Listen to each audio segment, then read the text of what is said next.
దేవుని వాగ్దానం. ఈ ఉదయకాలం ఈ వాగ్దానం మీకోసం ఎలా ఉన్నారు? బాగున్నారా? పొద్దున్న లేచారా? దేవునితో మాట్లాడుతున్నారా? దేవునికి సన్నిహితులుగా ఉన్నారా? ఎక్కడ మీరు తప్పు చేస్తున్నారు? దేవునికి దూరంగా ఉంటేనే మనం తప్పు చేస్తాం కదండి. ప్రార్థనా జీవితం ఎవరిలో ఉండదో వాళ్ళు తప్పకుండా తప్పు చేస్తారు. పాప పంకిలం, లోక సంబంధమైన అన్నీ అలవాటు అవుతుంది. ప్రార్థన చేసేవాడు పాపం చేయడు, పాపం చేసేవాడు ప్రార్థన చేయడు. రోజు మీకు మంచి ఆత్మీయ తల్లిగా నేను ఈ విషయాన్ని చెప్పడానికి మీరందరూ ఆత్మీయ బలం పొంది క్రీస్తులో ముందుకు సాగుతూ దీవించబడాలని కాబట్టి ప్రార్థన కలిగి ఉండండి. రక్షణ లేని బిడ్డలు ఇదే రక్షణ దినం యేసుని మీ హృదయంలో చేర్చుకొని మీ జీవితాన్ని ఇవ్వండి.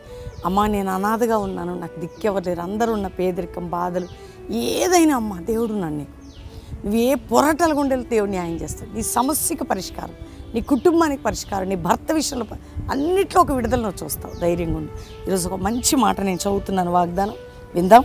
చూడండి, యెషయా గ్రంథం 61వ అధ్యాయం 6వ వచనం 2వ మాట. జనముల ఐశ్వర్యం మీరు అనుభవింతురు, వారి ప్రభావం పొంది అతిశయింతురు. జనుల ఐశ్వర్యం అట, జనముల ఐశ్వర్యం. ఈరోజు నువ్వు ఏది లేకుండా అంటే ఆత్మీయ ఐశ్వర్యం, ఆరోగ్య ఐశ్వర్యం, ఆర్థికం, జనముల ఐశ్వర్యం. ఖచ్చితంగా ఐశ్వర్యం నీ యొద్దకు రాబోతుంది. ఆత్మీయ, ఆరోగ్య, ఆర్థిక ఐశ్వర్యం మీరు అనుభవింతురు. ఈరోజు వాగ్దానం, ఆత్మీయ, ఆరోగ్య, ఆర్థిక ఐశ్వర్యమును నువ్వు అనుభవించదవు. ఈరోజు వాగ్దానం.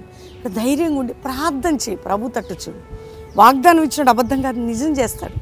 ఒక ప్రవచనం, ఒక వాగ్దానం మనం తప్పిపోతే అది జరగదు, కానీ మనం రైట్ వేలో నడుస్తుంటే దేవుడు అద్భుతం చేస్తాడు. కాబట్టి ఈ వాగ్దానాన్ని పట్టి ప్రార్థన చేస్తూ మీ హృదయాలు సమర్పించుకోండి, మీ జీవితాన్ని సమర్పించుకోండి. అందరం దేవునికి థ్యాంక్స్ చెప్పి ప్రార్థన చేస్తాం. తండ్రి, ఉదయం ప్రతి ఒక్కరిని రక్షించండి, పాపం నుంచి విడిపించండి, శాపం నుంచి విడిపించండి, రోగం నుండి, వ్యాధి నుంచి, కోర్టు కేసు నుండి, భూ సంబంధమైన ఒత్తిళ్ల తగాదాల నుంచి, వారి స్వాస్థ్యం ఎవరు పట్టుకున్నారు, వారి డబ్బు మా డబ్బు తీసుకుని నిద్ర పట్టుకుని తెచ్చి ఇవ్వాలి. ప్రతి దాంట్లో విడుదల, అద్భుతం, ఆత్మీయ, ఆరోగ్య, ఆర్థిక ఐశ్వర్యం ప్రతి బిడ్డలు అనుభవించాలి. క్రైస్తవ సంఘాల్లో ఒక జీవం దయచేయ. పడిపోయిన మా ఆత్మీయ ప్రాకారం లేపయ్యా, పరిశుద్ధాత్మతో కుమ్మరించు.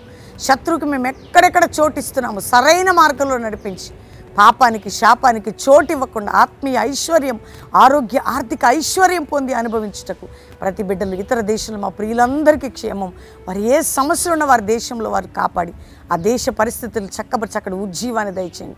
భారతదేశ క్షేమం మీరు దయచేసి రక్షించి అయ్యా, ఒక ఉద్యమం, అపోస్తులు, జనరేషన్ మీరు క్రైస్తవ సమాజంలో దైవజనులకి, దైవజనుల కుటుంబాలకు ఐక్యతను మీరు దయచేయండి.